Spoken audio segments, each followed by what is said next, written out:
ரொம்பவுமே சுவையான பாரம்பரியமான வெண்பொங்கல் எப்படி செய்யலான்னு பார்த்துடலாமா?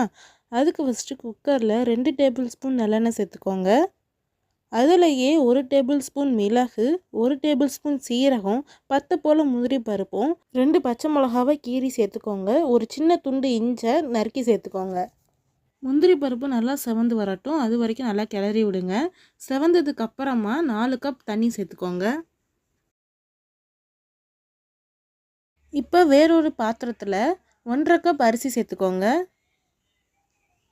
1/2 கப் பாசிப்பருப்பு சேர்த்துக்கோங்க. இப்போ அதை நல்லா தண்ணி ஊற்றி களைஞ்சி எடுத்துக்கோங்க. இப்போ குக்கரில் தண்ணி நல்லா கொதிச்சதுக்கு அப்புறமா நம்ம களைஞ்சி வச்ச அரிசியை சேர்த்துக்கோங்க. இந்த ஸ்டேஜில் நம்ம தேவையான அளவு உப்பு சேர்த்துக்கலாம். உப்பு சேர்க்கும் போது வீடியோ எடுக்க மறந்துட்டேன். ஸோ அதனால் உப்பு சேர்த்துட்டு நல்லா கிளறி விட்டுக்கோங்க. இப்போ நம்ம குக்கரை மூடி வச்சிடலாம். ஒரு விசில் வந்ததுக்கப்புறம் 10 நிமிஷம் சிம்மல்லையே இருக்கட்டும். அதோட ப்ரெஷர்லாம் போனதுக்கப்புறமா குக்கரை திறந்து பார்த்திங்கனாலே போதும்.